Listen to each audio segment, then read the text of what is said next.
Halo, assalamualaikum warahmatullahi wabarakatuh, guys. Oke, retetetetetetet.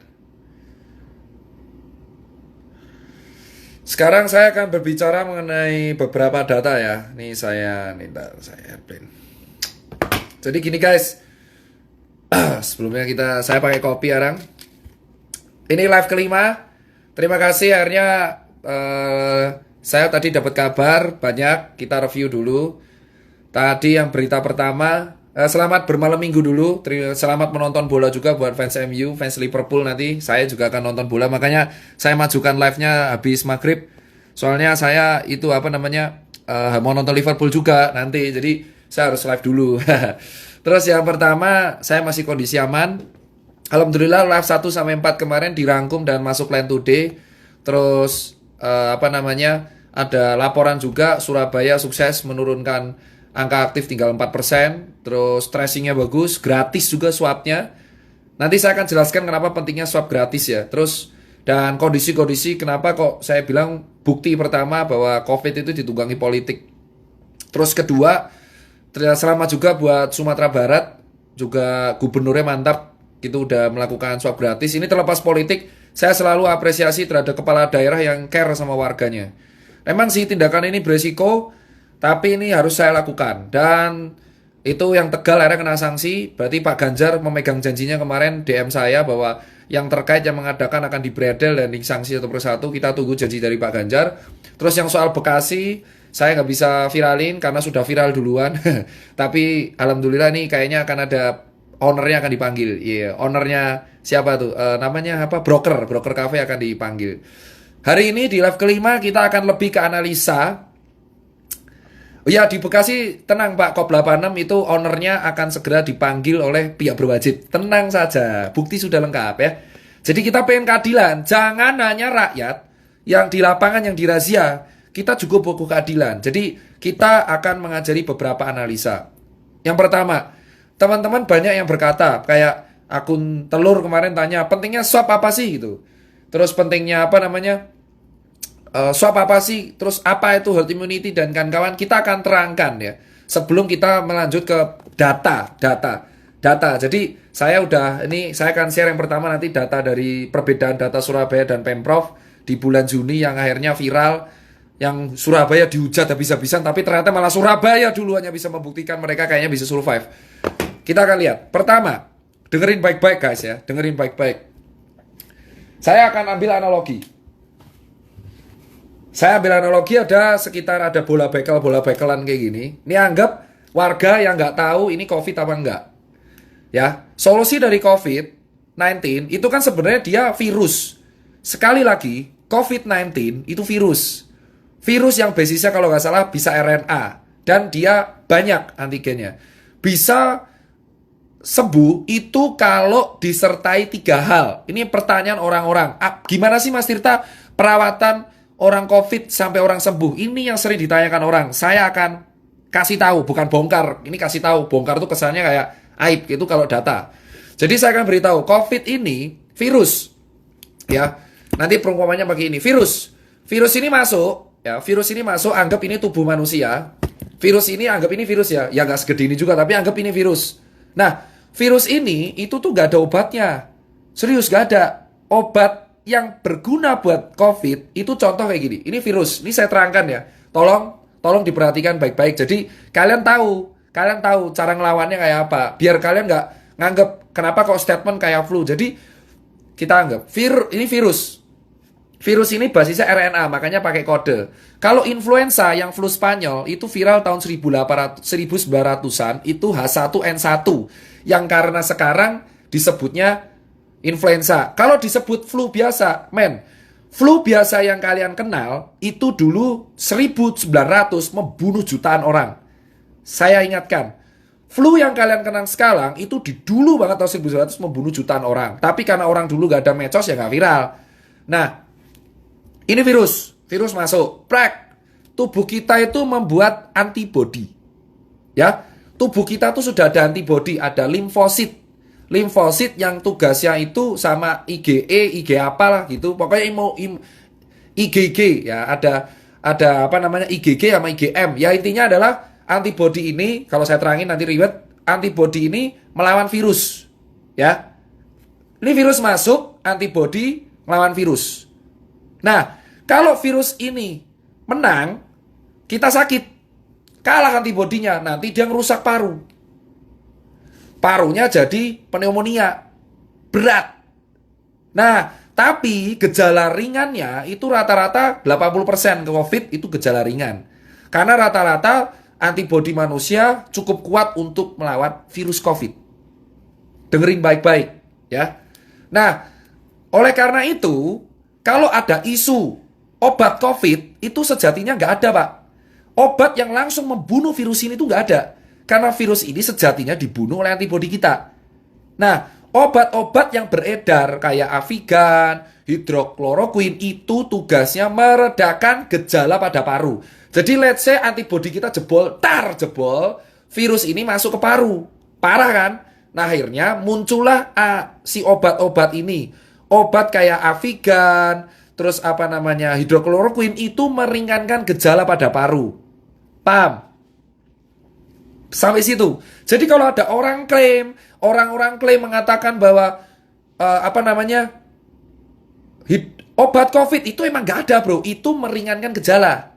Jadi kalau kalian tahu orang-orang yang kena COVID yang berat banget di ICU dikasih apa? Ya kalau nggak Avigan, plasma konvalesen, hidrokloroquine untuk meringankan gejala pada paru. Itu yang berat.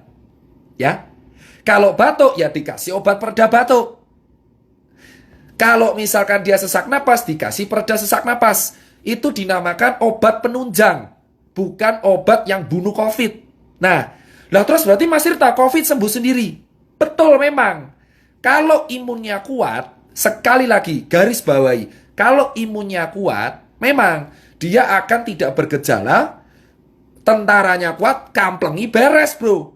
Masalahnya kita nggak tahu orang Indonesia antibodinya kuat apa enggak. Karena nutrisi kita kan rata-rata jelek. Nah, makanya obat penunjang. Paham? Nah, terus Mas Tirta, berarti virus ini kan dikalahkan sama antibodi. Ya, betul, antibodi. Lah, terus berarti cara menghasilkan antibodi yang kuat itu gimana? Ya, cara menghasilkan antibodi yang kuat itu dengan cara nutrisi. Makan banyak protein. Loh, kenapa makan banyak protein? Karena protein merupakan zat pembangun tubuh. Makanya kalau orang fitness, orang olahraga, rata-rata suplemennya protein. Pernah kalian pasti dengar, orang yang hobi fitness pasti tetih telur. Makanya kamu lihat kenapa pebasket NBA, kenapa pesepak bola, itu COVID cuma 4 hari sembuh. Jawabannya, karena protein dan suplemennya tercukupi.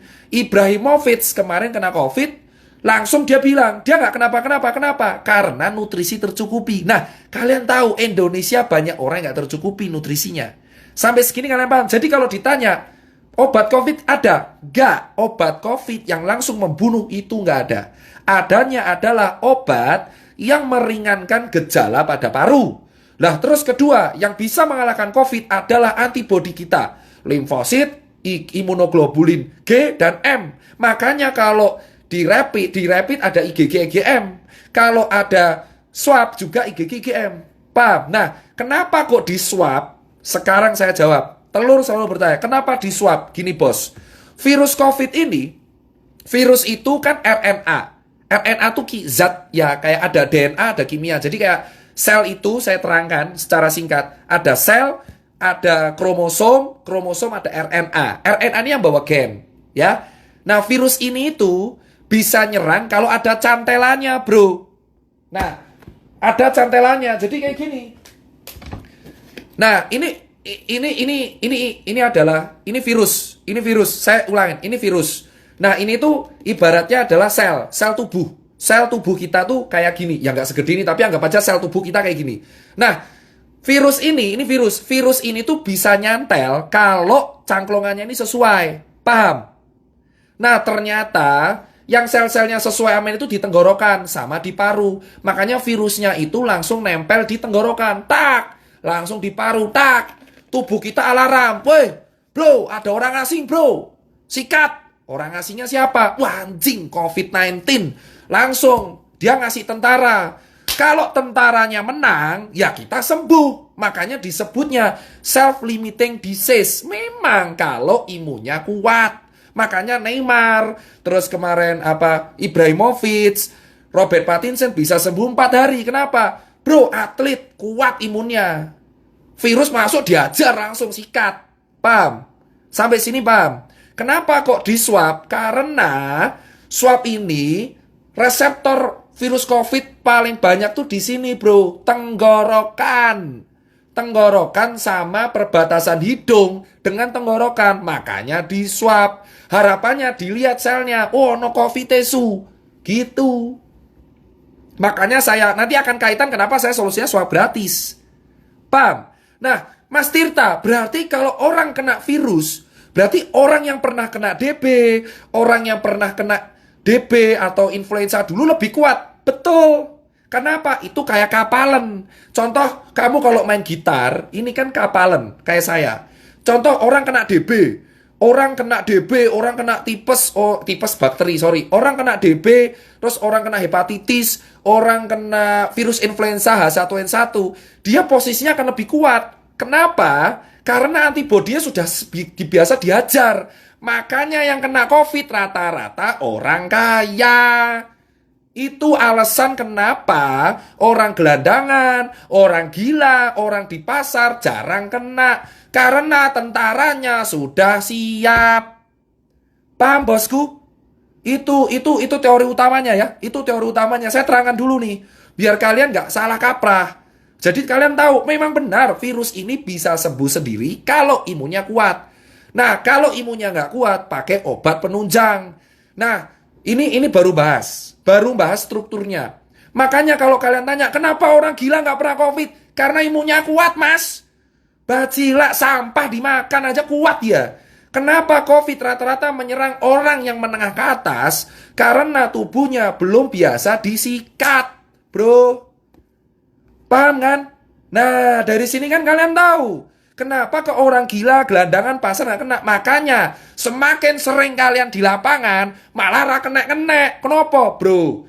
Debu jalanan, polusi, makan cuma nggak cuci tangan aja aman itu orang-orang. Kenapa? Karena kita imunnya kuat duluan. Itu alasan kenapa orang di lapangan kuat.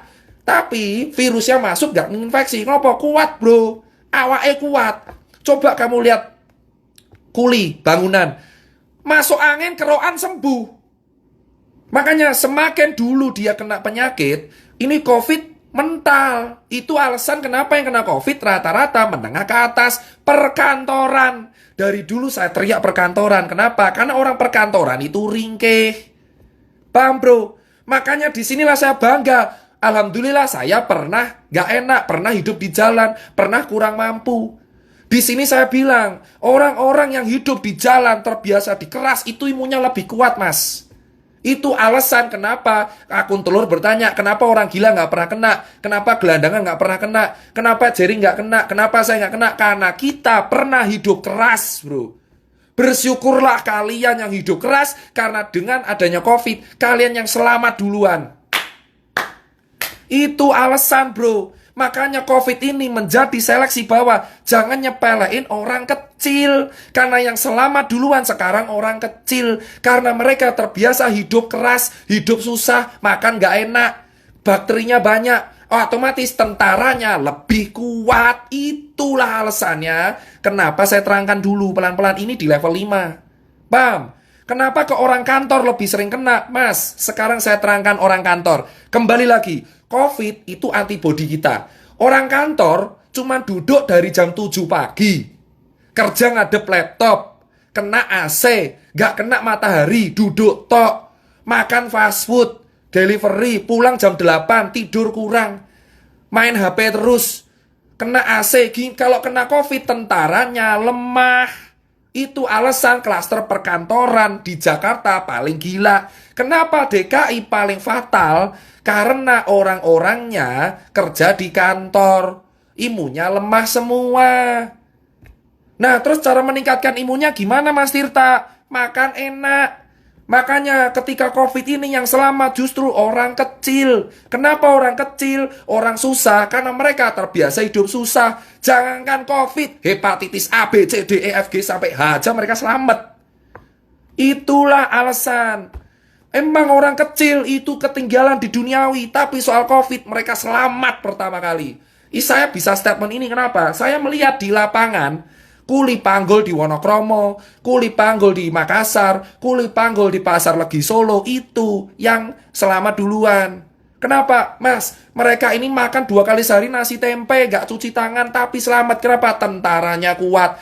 Jangankan COVID, DB aja misalnya selamat. Keroi selamat. Paham sekarang kawan-kawan? Paham? Lah terus obat COVID apa mas? Pasien yang dirawat COVID itu ada 2. Ini adalah jawaban buat kalian semua yang bertanya kepada saya. Pasien COVID itu diapain? Gini, kalau dia OTG, dia cuma dikasih diet tinggi protein. Jadi banyak makan makanan yang mengandung protein. Telur putih, ikan, salmon, makan enak. Pengobatan COVID ini makan enak. Sumpah. Pengobatan COVID saya lihat sendiri pasien COVID itu dikasih makan semua enak. 3 kali sehari. Gitu, makannya enak. Dikasih infus 20 TPM RL. Terus kalau batuk dikasih obat batuk. Nyeri telan dikasih obat anti nyeri telan. Kalau misalkan panas dikasih paracetamol. Dikasih vitamin B kompleks. Sama dikasih vitamin C. Lah kalau bergejala gimana mas? Kalau sesak napas, pakai obat contoh Avigan, hidrokloroquin, ambroxol, salbutamol, dan kawan-kawannya. Kalau sampai pneumonia, dia masuk ICU, pakai ventilator kalau gagal nafas. Tapi tetap pengobatannya adalah antibiotik dosis tinggi. Jadi diharap antibiotik dosis tinggi ini kan buat bakteri. Antibiotik ini diharapkan bisa menumbuhkan tentara-tentara kita di dalam tubuh biar menang. Loh, berarti obat kita antibody mas. Benar, caranya apa? Makan bro. Nah makanya saya bilang, gimana kita mau mengharapkan warga kita sehat kalau nggak ada yang bisa makan?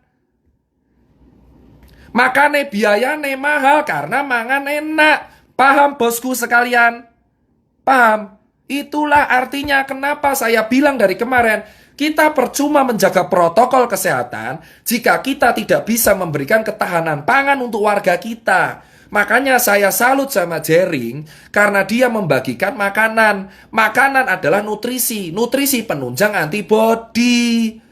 Protein itu zat pembangun antibodi paling kuat. Menjadi limfosit, lalu ada IG, imunoglobulin, M dan G. Itulah pelawan-pelawan COVID di dalam tubuh. Gimana orang mau sehat kalau nggak bisa makan? Kalau kita cuma pakai masker, tapi kita nggak makan, sama aja tetap sakit. Dasarnya udah salah. Itulah yang saya bilang, 3M memang harus dilakukan, tapi menjamin warga kita bisa makan itu juga penting. Maka saya bilang selama warga kita nggak bisa makan, COVID tetap akan ada karena giliran. Yang selamat duluan rakyat kecil. Jika kalian rakyat kecil dari dulu ditindas, di COVID kalian berjaya. Saya jamin orang kecil, orang yang biasa ditindas itu adalah orang yang paling berjaya di COVID karena mereka nggak akan pernah ngerasain COVID ini. Kalaupun pernah OTG doang. Kenapa? Imunnya kuat.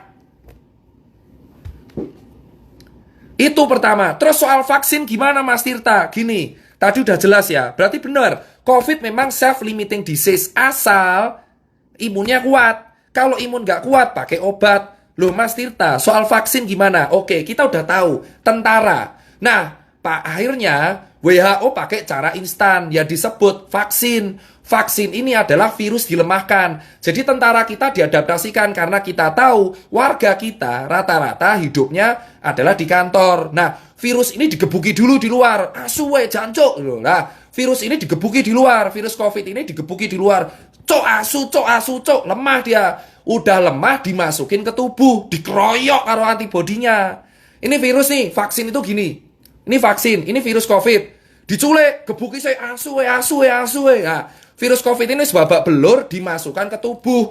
Harapannya antibodi kita, cok ono virus kuwi nyasar, lemah, gebuki. Harapannya muncul antibodi alami. Vaksin itu memicu antibodi alami. supaya muncul antibodi lagi kalau COVID aslinya keluar. Asu koncoku diculik ning jerone Tirta, COVID datang nyusul. Sudah ada tentaranya. Nah, vaksin itu begitu. Makanya kalau dibilang vaksin ini untuk apa? Untuk orang-orang. Makanya kalau ada orang kecil bilang, saya nggak mau divaksin COVID. Wah, hidupnya di lapangan. Ya wes. Makanya vaksin COVID ini diutamakan untuk orang-orang yang emang secara struktural imun lemah. Jadi vaksin itu berisi virus COVID. Wes babak belur. Sudah hancur lebur, dihajar. Tapi nggak dimatiin. Kan anjing ya. Ini disikat nih virus COVID. Tar. Nggak dibunuh. Dibuat sekarat. Masukin tubuh, harapannya dikeroyok lagi sama orang antibodi kita, tentara kita. Muncul antibodi alami. Jadi kalau COVID yang kuat datang, kita kuat. Nah, berarti apa? Vaksin ini mencegah. Bosku. Antibodi kita tuh main hakim sendiri. Emang benar. Antibodi kita tuh barbar. Ada orang asing sikat, itu antibodi kita. Cuman kadang lupa ingatan. Mereka lupa, dipikir virusnya lemah semua. Nah, antibodi kita itu kalau kuat, kalau kita terbiasa kena infeksi. Satu, atau kedua, makan enak. Makanya kenapa ada berkata, kenapa gelandangan nggak pernah kena COVID? Kenapa orang gila nggak pernah kena COVID? Kenapa orang-orang nggak pernah kena, yang jalanan nggak pernah COVID? Karena mereka terbiasa hidup di lapangan yang infeksinya jauh lebih gila, bro.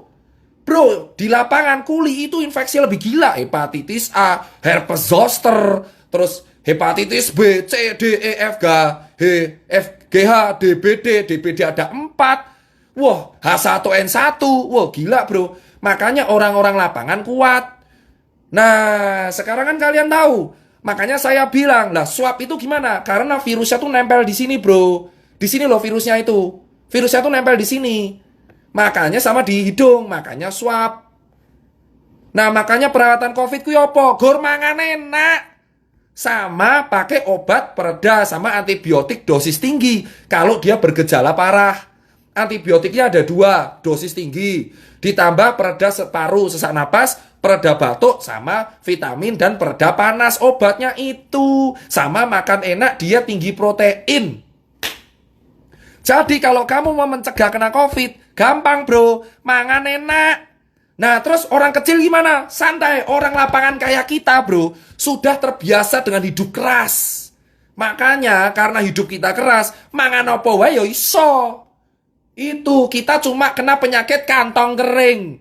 Penyakit yang berbahaya buat orang kecil adalah kantong kering. Paham bro? Vaksin itu adalah virus babak belur dimasukin ke tubuh. Kalaupun semua orang nggak mau make, saya sarankan vaksin kasih orang kantor yang imunnya lemah-lemah. Makanya klaster kantor paling utama. Kenapa? Urepe gor lungguh, main laptop. Kena bro. Bedain sama orang lapangan. Makanya COVID ini adalah bukti. Kita harus bersyukur kalau kita hidup keras. Paham bu?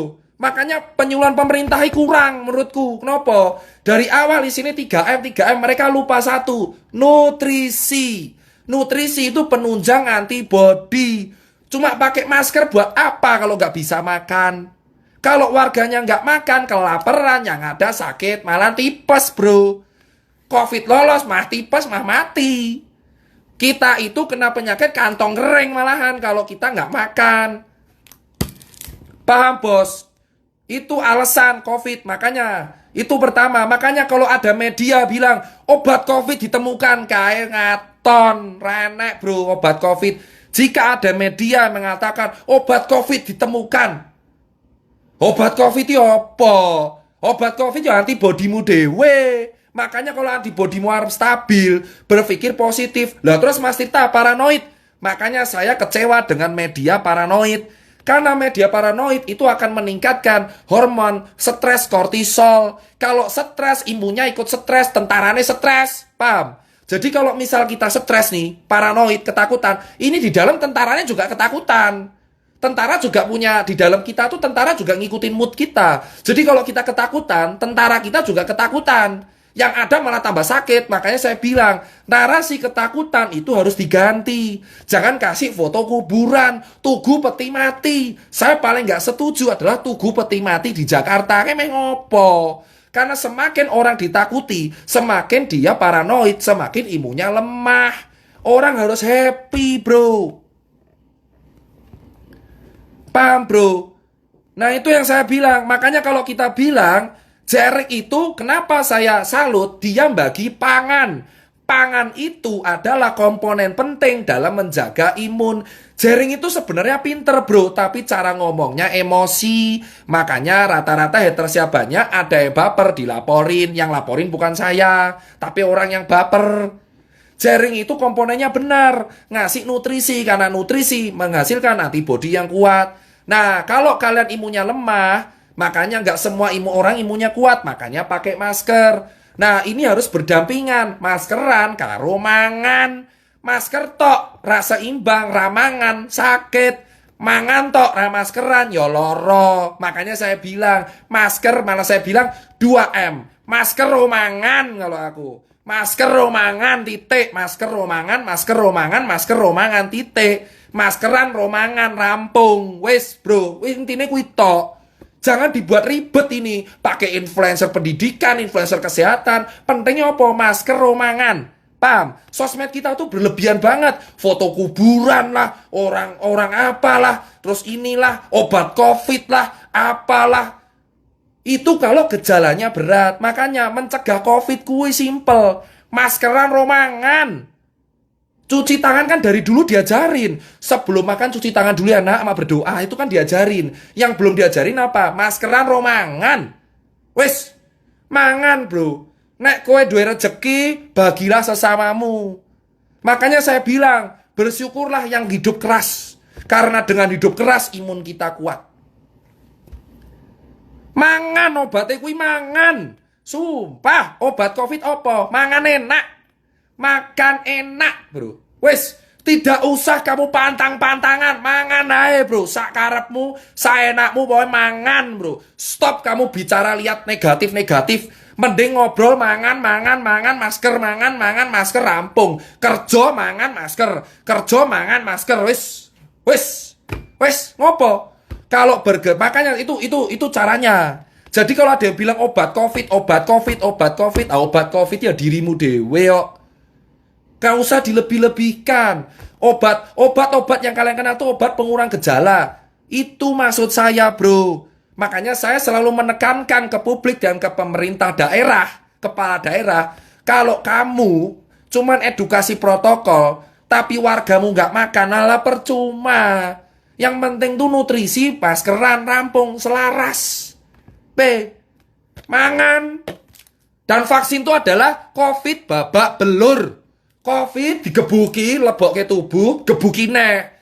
Dadi antibody.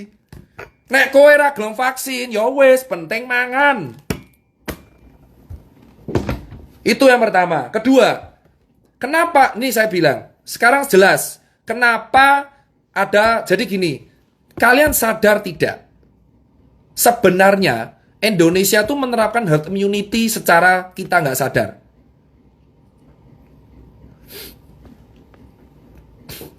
Ya, yang benar adalah saya bilang ya, Indonesia tuh sebenarnya sudah menerapkan herd immunity.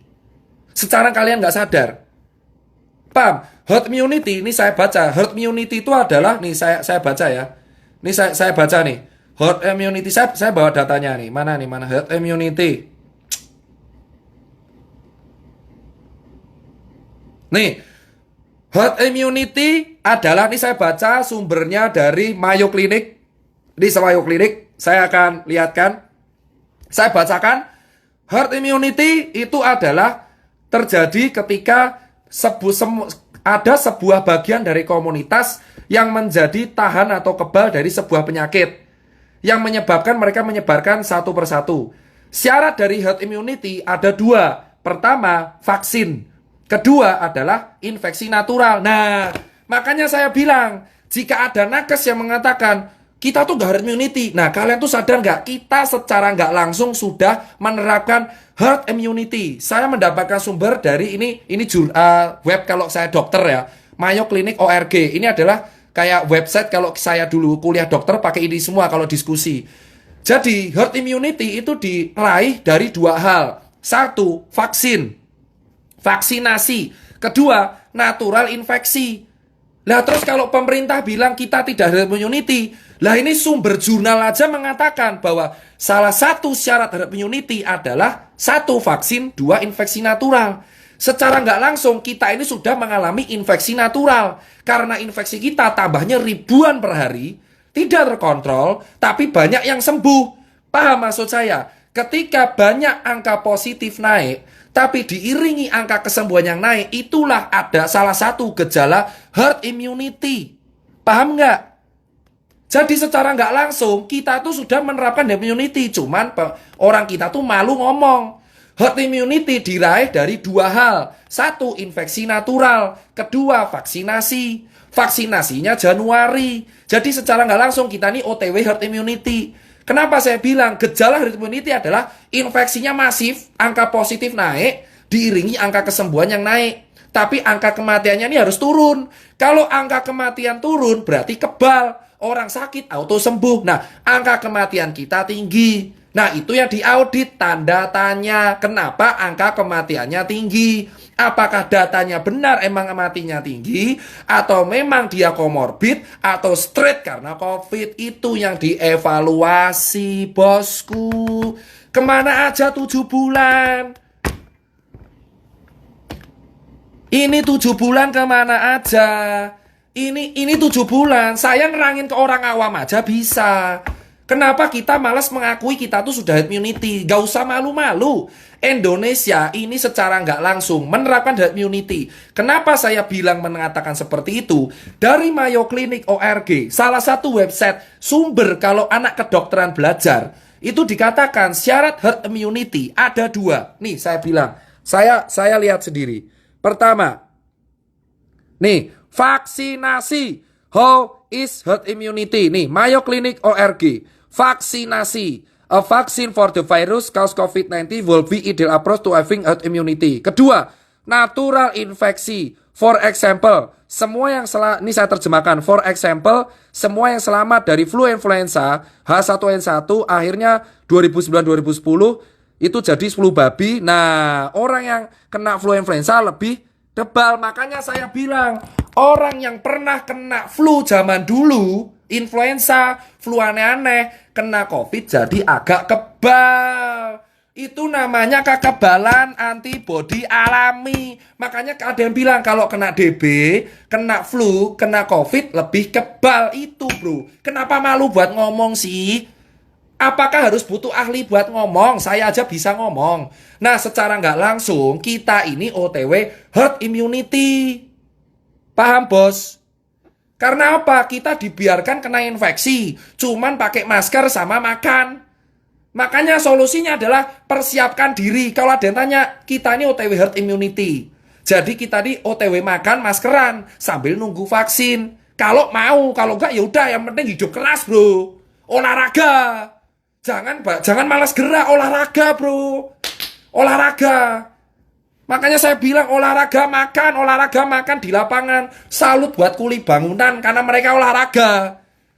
Makanya penyakit kita ini kantong kering malahan. Kantong kering jadi sakit. Orang tuh malas ngaku. Bukti kita OTW immunity adalah positif naik, sembuh naik. Coba cek di semua data. Positifnya ini saya lihat ya. Saya cek data. Saya cek data bentar. Mana nih? Makanya kan kita lihat ya, di pandemic talk, positif naik, sembuh naik.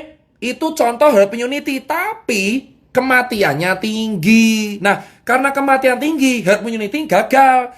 It means kita mati, bro, mati massal. Gila. Paham nggak? Jadi herd immunity itu syaratnya positif naik, ya. Positif naik, sembuh naik, mati turun. Jadi kematian menurun, kebal. Lah di Indonesia ora bro. Positif naik, sembuh naik, mati ini munggah. Case fatality rate munggah. Case fatality rate itu adalah angka kematian per 1.000 orang. Nah berarti kalau angka kematian munggah, bahaya mati massal bro. Nah ini yang harus kita pecahkan. Kenapa kok banyak yang meninggal? Ini yang diaudit. Jangan salahin rakyatnya. Kenapa kok banyak meninggal? Padahal nakes juga berusaha maksimal. Ini yang harusnya diaudit oleh pemerintah pusat. Paham? Harusnya pemerintah pusat ini tanya, kok nakes banyak yang meninggal ya? Kok wargaku banyak yang meninggal ya? Ini kenapa? Apakah komorbid? Apakah datanya benar? Apa sudah diautopsi? Apakah karena ada gejala pemberat? Apakah karena kelelahan? Itu yang harus diaudit. Namanya audit mortalitas. Audit kematian. Herd immunity terjadi. Ini saya lanjutkan ya, ulang. Herd immunity terjadi kalau angka positif naik, sembuhnya tinggi, matinya turun. Kalau matinya juga naik, ini bahaya. Namanya danger alert, bro. Artinya mati massal, bro. Bajila kan mumet. Nah, ini yang diaudit. Dari kematian yang tinggi ini dicek. Yang mati orang mana? Orang mana karena apa? Nakes apa enggak? Makanya saya setuju telur di sini bahwa harus kematian ini diaudit. Apakah kematian ini benar karena COVID atau karena komorbid yang endingnya COVID? Ini harus dicek. Kenapa? Ini namanya audit mortalitas. Makanya saya setuju telur di situ bahwa semua yang mati ini dicek. Kok bisa angka kematian tinggi? Kok bisa sih nakes matinya tinggi? Ini dicek. Apakah karena APD yang nggak lengkap? Apa karena beban kerja? Apa nutrisi yang kurang? Apa karena kelelahan? Apa karena SOP yang salah? Ini dicek. Jangan sampai rakyat kita mati sia-sia. Ini kan simpel caranya sebenarnya. Paham, bos? Solusinya apa? Oh, mangan. Makan, jangan lupa makan. Yang penting nasi, tempe, apa-apa. Penting mangan. Makanya saya paling takut kalau warga nggak bisa makan. Kalau warga nggak bisa makan, bukan hanya COVID, yang ada tipes, bro.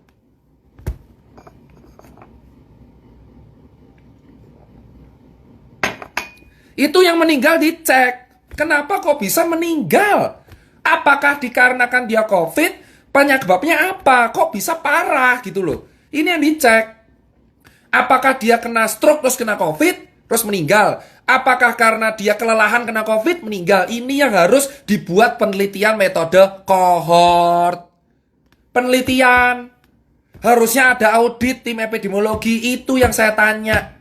Nakes tugasnya bekerja, menyembuhkan. Relawan kayak saya edukasi. Rakyat cari kerja, cari makan. Wah, negara melindungi. Kepala daerah menjamin kesehatan dan kemakmuran rakyatnya. Paham, bos? Sudah kejawab semua, bro. Dari awal saya mau ngomong, gatel banget 7 bulan saya baru lihat. Saya tuh lihat perawatan COVID, makan enak, dikasih obat, sesak napas dikasih, olahraga. Makanya kalian sering lihat kan, orang astronot malah joget-joget kan apa? Happy. Happy, bro. Yang penting happy. Bahagia, jauhkan media paranoid. Semakin paranoid, imun rendah. Gak makan, imun rendah. Gak pakai masker, keinfeksi. Makanya masker romangan. Itu solusi saya. Masker romangan, wis. MRM. Masker romangan, masker romangan, masker romangan, masker romangan. Pateni TV ne narasi positif. Saling gotong royong. Wis rampung, bro. Ini makanya saya bilang, penerapan PSBB di Jakarta awal mulanya saya kira bagus. Karena ngelok kantor, saya kira ini PSBB DKI ngelok kantor. Karena problemnya tuh kantor. Orangnya ringke-ringke. Kalau orang lapangan, kuat-kuat, bro. Lah kok malah yang dirahasia orang lapangan kan bingung, bro. Orang lapangan tuh udah kuat. Sudah kebal. Harusnya yang kena kantor. Lah malah kantornya dibuka, lapangannya sing di PSBB. Kan kebalik logikanya. Itulah makanya saya bingung. Saya kira di awal saya setuju yang di lock kantor. Karena orangnya ringkeh, bro, sumpah. Bedina udah tudut rangopo. Lah orang lapangan ojol kena matahari srengenge terus panasan. Mangan sane. Nah yang dicegah orang lapangan. Lah kan bingung. Orang lapangan ini penyakitnya kanker, kantong kering. Malah ramangan, malah loro tipes. Harusnya di lock itu kantor. Makanya saya bilang kalau PSBB-nya nggak efektif, malah orang lapangan. Lah malah sekarang gini, yang di lock orang lapangan. Lah orang kantor ya tinggal pindah Bekasi bro, rame-rame. Makanya apa itu di broker cafe, coffee shop malah rame. Itu orang Jakarta semua bro. Karena di sini ditutup semua. It mean PSBB Jakarta gagal. Paham bro? Sebenarnya kejadian di Bekasi itu bukan salah Bekasinya, tapi salah berarti bukti PSBB ini Jakarta gagal. Wes, percaya bro. Saya berani ngomong kenapa? Itu cek semua. Orang yang ke coffee broker itu orang Jakarta bro rata-rata. Karena mereka bingung di Jakarta nggak ada tempat nongkrong. Eksodus neng Bekasi. Padahal biasanya Bekasi dibully. Kota planet. Ketika PSBB ke Bekasi. Jelas, makanya saya nggak mau upload yang coffee broker. Kenapa? Karena orang yang di broker coffee ini orang Jakarta. Malah menjadi bukti bahwa gagal PSBB-nya. Paham nggak bro? Orang lapangan itu orang paling survive. Orang lapangan tuh nggak akan nongkrong-nongkrong, cari duit. Kuli bangunan, pemulung, gelandangan, PKL, ojol, terus kuli pasar, pedagang pasar, preman pasar, terus supir taksi. Itu adalah orang lapangan. Orang yang seharusnya dikasih makan. Berarti Bekasi rame itu karena Jakarta. Berarti bukti sudah tidak usah PSBB. Kenapa? Goro-goro PSBB orang Jakarta ke Bekasi malah kafe ini rame. Paham bos? Ini ngapain ada Anjay sih? Hei Lutfi, kamu itu udah ngurusi Anjay Kurinjay aja, nggak usah ke live saya ngapain. Makanya saya bilang bosku, ini orang yang ke Bekasi itu orang eksodus dari Jakarta. Saya sarankan PSBB Jakarta itu cukup kantor. PSBK, pembatasan sosial skala besar khusus kantor. Nah, PSBK, pembatasan sosial berskala kantor. Nah, gitu loh bro. PSBK, saya usul PSBK, pembatasan sosial berskala kantor. Kenapa? Karena yang bermasalah kantor pak. Orang ngiring, kalau orang-orang lapangan dijamin kuat pak. Wes stop, los kemawon. Orang yang lapangan tuh mangannya susah, penyakitnya kanker, kantong kering. Obat covid mangan ro maskeran. Wes jelas. Obat covid hidrokloroquine, Avigan, opolah antibiotik itu pereda. Pembuat stimulasi supaya antibodinya kuat jadi kayak tank. Paham bro, makanya saya salut sama wartawan. Wartawan itu imunnya kuat. Keliling, pangane lali, nyari berita terus. Wartawan, polisi, TNI, Satpol PP, nakes, relawan, ojol, taksi, supir online, pemulung, preman, kuli pasar, kuli panggul, kuli bangunan, kuli semen, Pak Ogah, tukang parkir, tukang semen, tukang adonan, PKL, ibu-ibu panggul, tukang jual tisu, anak pengamen, anak pang, skateboarder. Itu imunnya kuat bro, gak usah diurusin. Kuat, mantap. Sing bener PSBK, pembatasan sosial berskala kantor. Orang kantori ringke bro mesake, dipus kerja 12 jam kena AC terus. Nah itu kantor yang bener Pak Anies. Gitu. Itu saya suruh, saya kan relawan DKI tolong ya. Nah, karena PSBB-nya gagal, makanya orang Jakarta ke Bekasi nongkrongnya di broker coffee shop karena ada akustik. Lah berarti salah siapa? Salah Bekasi? Ya enggak, Bekasi emang gak ada PSBB. Sebelum ada PSBB Jakarta, PSBB Bekasi coffee broker ya rame biasa wae. Coffee broker itu sebelum ada PSBB Jakarta tuh biasa aja, nggak rame-rame banget. Begitu Jakarta PSBB, orang Jakarta ke Bekasi. Makanya saya bilang ini itu bukti bahwa PSBB efektif.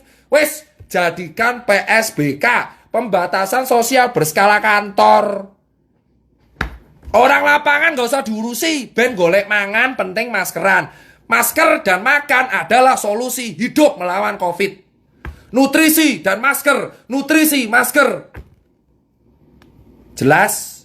Vaksin, virus COVID, babak belur. Obat COVID, meredakan gejala. Sudah, mau tanya apa lagi? Sekarang saya akan bahas data. Nih, ini paling penting. Jadi dulu, kenapa saya tertarik bahas Surabaya? Surabaya dulu dihujat, dianggap sebagai black zone. Bahkan ada kata-kata yang mengatakan Surabaya tingkat kepatuhannya rendah. Nah, sekarang saya bongkar. Saya tanya dari staf Pemkot langsung. Saya sudah izin, boleh. Nih, saya lihatkan namanya siapa nih tadi? Anjing lupa cuk namanya. Tito. Nih, Mas Tirta, saya staf Pemkot Surabaya. Jadi awal mula gini, Bro. Nah, jadi awal mula itu ada penelitian. Penelitian yang dilakukan, ini ceritanya nih saya lihat ya. Inilah karena COVID ditunggangi politik. Bukti pertama. Jadi pada tanggal berapa nih? Tanggal Mei. Nih ya, ini saya lihatkan ya, tapi jangan kaget. Saya akan terangkan dulu. Jadi di bulan Mei, Surabaya Pemkotnya melakukan penelitian bersama dengan Persakmi dan IKA Fkam Unair. Dilakukan dalam 2 tahap, Mas Tirta. Semua tahap dilakukan selama PSBB jilid 1 dan 2 pada bulan Mei. Nah, hasil penelitian oleh saya, Persakmi dan IKA FKM Unair ini oleh Pemprov Jatim diubah menjadi bulan Juni. Lah, ini saya nggak bohong, ini data, bro. Saya tanya, ngapain Pemprov Jatim ubah-ubah data? Nih ya, Surabaya ini rasa lopo-opo. Dari awal mereka berjuang sendirian. Bu Risma itu jabatan sudah terakhir. Bentar lagi sudah nggak jabat. Wes sepuh. Saya bacakan sekali lagi kalau ada wartawan yang nonton. Jadi, pada bulan Mei, Persakmi dan IKA FKM Unair melakukan penelitian kepatuhan masyarakat tentang masker selama PSBB di 2 tahap. Ini untuk Jawa Timur subjeknya.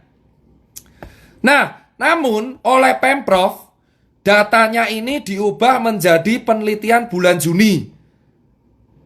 Padahal ini dilakukan sebelum PSBB yaitu Mei. Lalu data ini diserahin ke Pak Presiden. Wah, dia enggak, bro.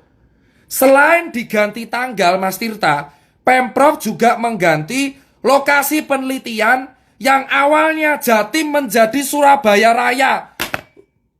Kan gila, ini bukti pertama. Nih ya, nih, saya lihatkan. Nih datanya. Ini, lihat nih. Ini data dari Pemprov, data dari Pemkot. Ini yang bawah adalah data Pemkot yang asli. Distribusi kepatuhan masyarakat Jawa Timur 19 Mei. Buruk memang, Mei. Lalu di bulan Juni, loh, datanya sama tapi ubah tanggal, lokasinya beda. Terus diserahin ke Pak Presiden. Pak Presiden marah ke Bu Risma. Ini awal mulanya Surabaya dihujat. Edan nggak, bro? Pak Jokowi itu nggak tahu apa-apa loh. Pak Jokowi itu nggak tahu apa-apa, cuma datang mau survei. Kenapa dikasih data yang seperti itu? Ini yang saya tanyakan. Ayo Pemprov Jatim, klarifikasi. Ini data saya dapatkan dari saudara Tito Adam, staf Pemkot, Humas Pemkot Surabaya. Bu Risma memilih untuk diam. Bu Risma memilih untuk mengakhiri drama tersebut. Bu Risma dibully se-Indonesia dan akhirnya menggunakan anggarannya sendiri untuk menggunakan swab gratis, bro. Gila nggak, bro? Pak Jokowi nggak tahu apa-apa loh.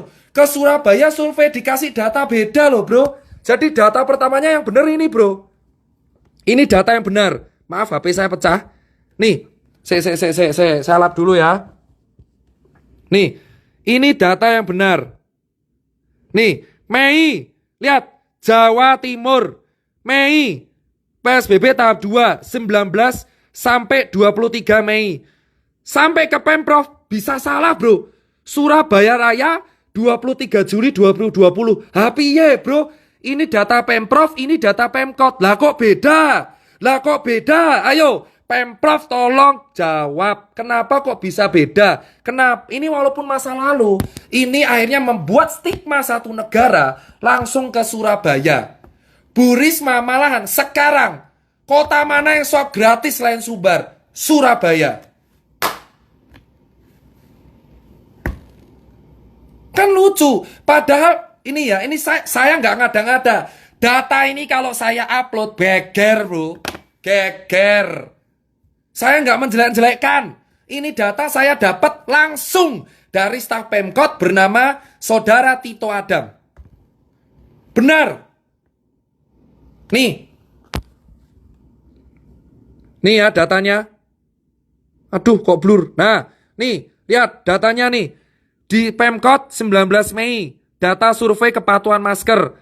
Di Surabaya, ini di Jatim. Jatim bro, Jatim. Tiba-tiba dipegang Pemprov jadi Juni dan Surabaya. Diserahin ke Pak Jokowi. Pak Jokowi langsung mengatakan statement 70% orang Surabaya tidak pakai masker. Bu Risma bantah. Dibully. Pak Jokowi nggak tahu apa-apa Pak. Pada waktu itu Pak Jokowi minta data. Lah yang saya kecewa adalah kenapa Pemprov Jatim kok tega ngubah data dan tanggal.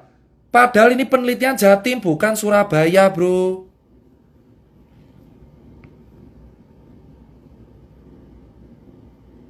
Nih saya tahu lagi. Mas Tirta, untuk kasus aktif tanggal 25 Juni Jatim menyumbang 22% kasus aktif nasional. Sementara Surabaya tanggal 25 menyumbang 45% kasus aktif Jatim. Terbaru sekarang Surabaya turun 35%. Sekarang kasus aktif di Surabaya cuma 4%. Sekarang kita bongkar anggarannya.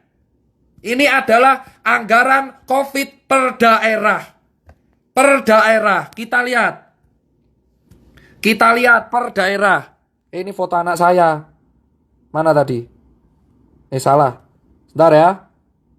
Nih, kita lihat anggaran per daerah.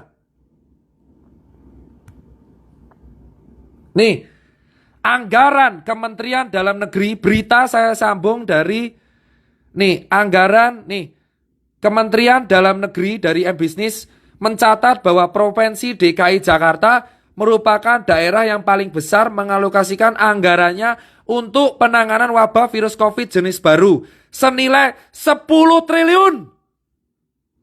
10 triliun DKI bro. Urutan kedua adalah Pemda Jawa Barat 8 triliun.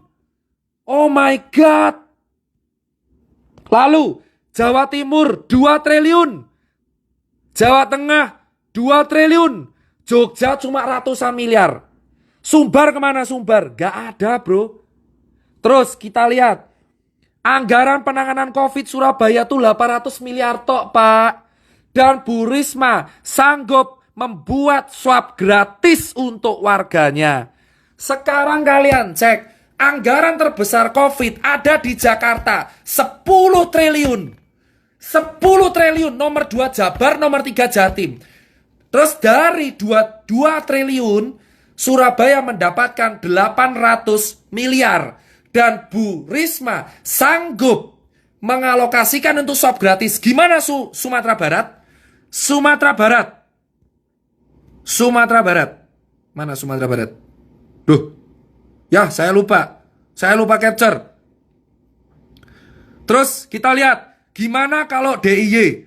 DIY 240 miliar, tapi Covid-nya sekarang kita lihat ya, Jakarta 10 triliun. Oh my god, 10 triliun duit KB bro, nole rolas. Swab gratis dong, Pak Anies. 10 triliun. Jawa Barat. Jawa Barat. Jawa Barat 8 triliun. Dan COVID yang naik tertinggi hari ini DKI Jakarta 764. Jawa Barat 600. Dua daerah dengan anggaran COVID terbesar. COVID-nya paling besar. Wes, tak bongkar, wes. Semoga besok saya masih hidup.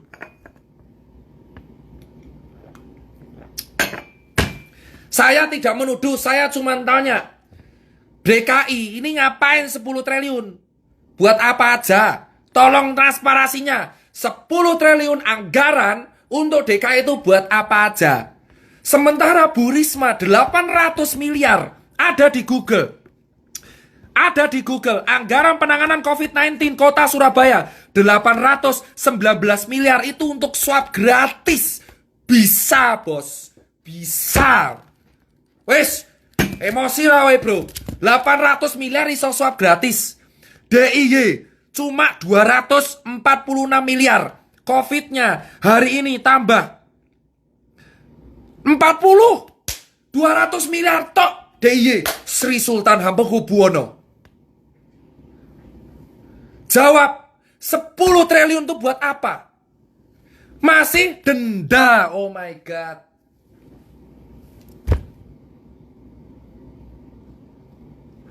Mau nangis saya kalau lihat itu bro.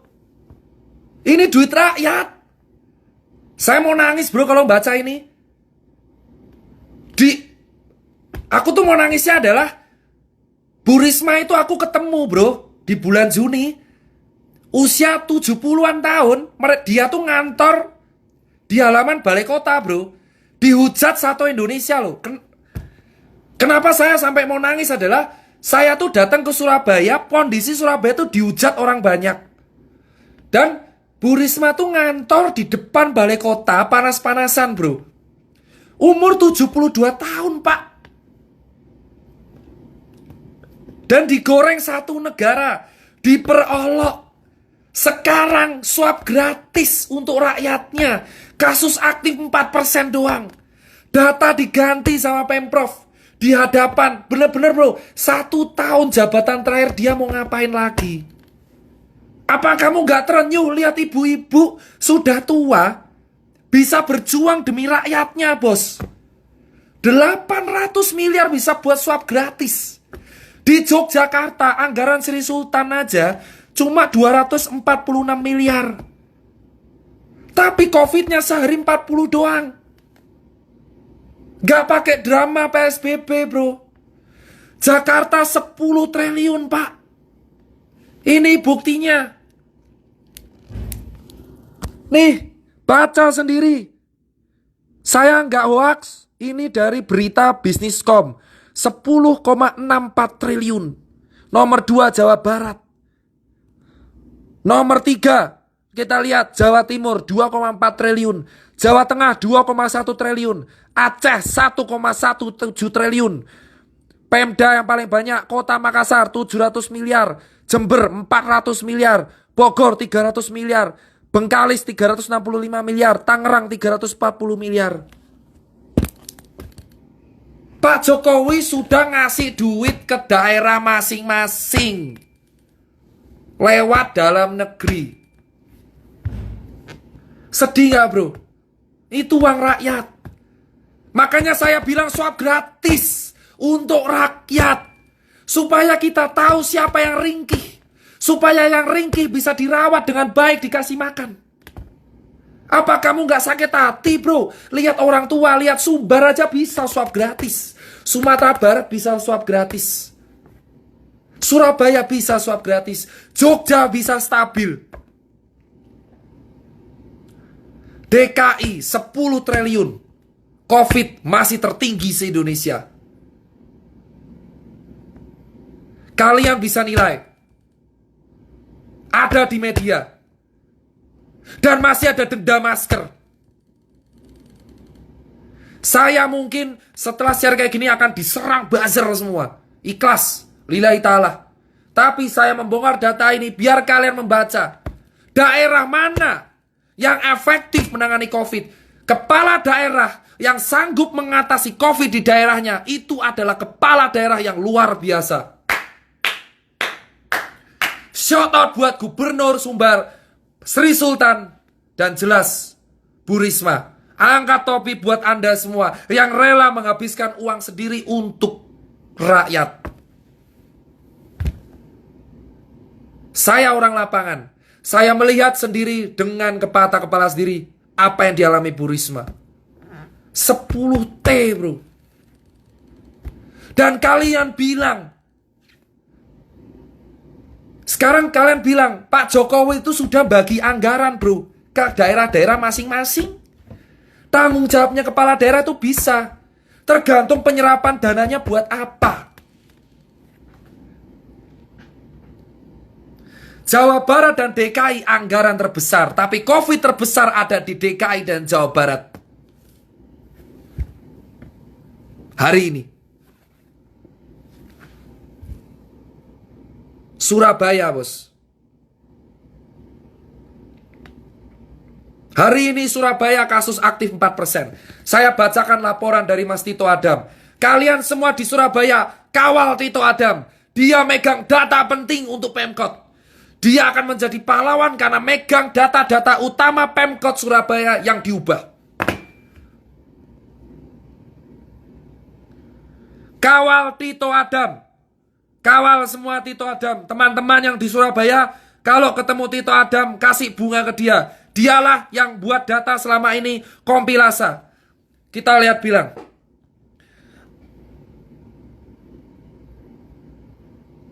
Nih, Mas Tirta, dulu Surabaya susah mau tes Mas Tirta.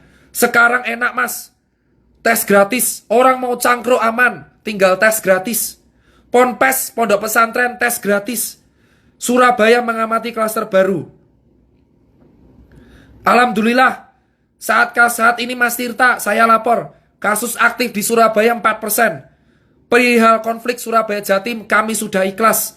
Ibu Risma mikirnya COVID di Surabaya harus tertangani. 3T, sesuai Mas Tirta bilang. Tes, tracing, dan treatment. Di saat pihak baru melakukan isolasi terpusat, Surabaya sudah melakukan isolasi di asrama haji bagi OTG, bagi komorbid dan gejala berat di RS. Kami melakukan testing massal. Tracing berjalan baik. Bahkan gak cuma teman puskesmas yang gerak, camat dan lurah di Surabaya turun. Tracing di keluarga pasien positif, tempat kerja, pasar, pesantren.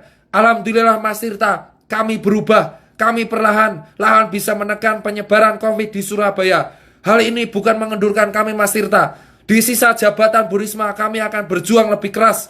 Salah satunya tes dadakan tanpa denda, sidak masker. Kawal Tito Adam dan kawal Bu Risma bro. Itu adalah salah satu percontohan di negeri ini. Pejabat masih ada yang berjuang demi rakyat.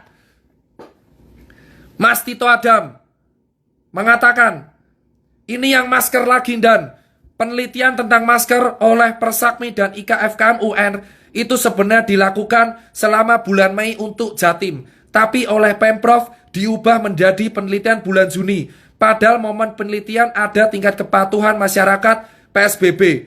Bukan setelah PSBB. Gambar layar komputer adalah data Pemprov yang diubah saat paparan di depan Presiden. Ini maksudnya apa? Kenapa data diubah? Sedangkan layar tab kami adalah hasil penelitian Persakmi yang asli. Mas Tirta, selain tanggal, lokasi penelitian diganti. Penelitian dilakukan di Jatim tapi diubah menjadi Surabaya Raya. Saya siap bertanggung jawab Mas Tirta asal data ini. Berikut survei Persakmi PSBB Jatim Jilid 2. Berikut datanya. Ini dia data utama dari Persakmi. Paparan Persakmi Jawa Timur Mei 19 sampai 23 Mei. Ini adalah paparan yang dilakukan oleh Pemprov Jilid 1 nih. Ini jilid 1, jilid 2. Ini yang dilakukan oleh paparan Gubernur Jatim. Beda bro. Beda bro, Masya Allah. Tega, ya Allah ya Robi. Tega bro. Beda bro. Kawal Tito Adam. Ini data lengkap. Bunuh saya kalau mau dapat HP saya. Hahaha. Ini data lengkap. Terjadi perbedaan data, survei Persakmi, dan paparan Gubernur Jatim di depan Pak Presiden. Pemprov Jatim harus menjelaskan itu. Kenapa Surabaya datanya diubah? Ini baru satu. Belum yang lain. Part 5 ditutup dari sekarang. Kalian tahu kepala daerah mana yang bisa menyerap anggaran? Anggaran terbesar COVID ada di DKI Jakarta dan Jawa Barat. Surabaya dan Sumbar bisa menerapkan swab tes gratis. Jogja, COVID bisa stabil. Kenapa daerah lain yang anggarannya besar malah tambah terus? Pertanyakan, audit, lalu transparansi data uang. Jika saya tidak menuduh siapapun. Saya sebagai warga negara Indonesia berhak untuk menanyakan transparansi data uang COVID untuk apa saja. Audit siapa yang mati itu karena apa? Kenapa di Indonesia kematian bisa tinggi? Kenapa kematian nakes di Indonesia bisa tinggi? Perjuangan rakyat, perjuangan nakes, perjuangkan hak segala bangsa. Perjuangkan hak segala rakyat untuk makan di negara kita. Itu duit rakyat, duit pajak kita. Kita berhak menanyakan. 10 triliun DKI, 8 triliun Jawa Barat. Jelaskan kemana saja anggaran itu terserap. Swab gratis, makan untuk orang lapangan, swab gratis perkantoran. Batalkan PSBB ganti dengan PSBK, pembatasan sosial berskala kantor. Data Jatim dan SBY ada di saya. Jika karena ini saya kena UU ITE, saya akan melindungi Tito Adam. Tito Adam di Surabaya, bonek, grassroots, cari Tito Adam, kawal dia. Dialah penyelamat data Pemkot Surabaya. Kawal Bu Risma yang menyediakan swab gratis untuk rakyatnya. Dari bulan Juni dipermalukan, dibully satu negara. Bu Risma, orang tua, wanita tua, sanggup bertahan dari bulian dan membuktikan Surabaya green zone. Surabaya 4%. Jancuk kowe kon mantap kabeh Surabaya, arek Surabaya. Bangga aku harus Surabaya. Juni kowe saiki so sanggup, September dadi percontohan. Surabaya pertahankan. Kowe nglindungi wong cilik. Mantap Bu Risma. Mantap Sumbar, mantap Jogja. Salam satu nyali, kawal Surabaya. Jangan mau datanya diubah lagi. Surabaya untuk Indonesia. Sumatera Barat, mantap. Pertahankan swab gratis untuk wisatawan. Jangan sampai Sumbar jadi red zone. Sumbar pertahankan terus percontohan Sumatera. Pilih jika kalian punya kepala daerah. Dukung kepala daerah kalian untuk swab gratis. Lindungi rakyat biar warga lapangan makan. Sekian live saya yang kelima. Frontal, tetap aktual. Jika dari live ini saya hilang, saya apapun, itu resiko menjadi bagian pertanggungjawaban.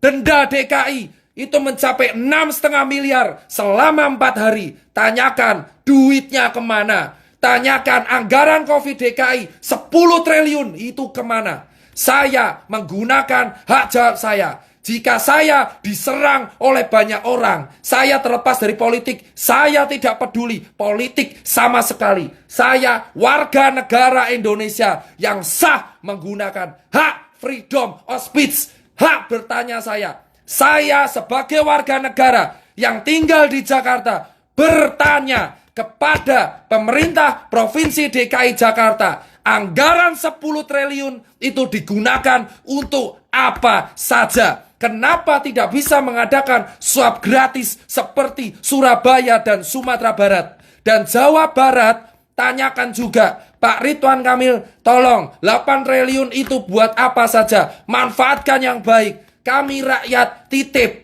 Pak Jokowi sudah membagikan uang ke setiap kepala daerah melalui Menteri Dalam Negeri. Tolong anggarannya terserap dengan baik.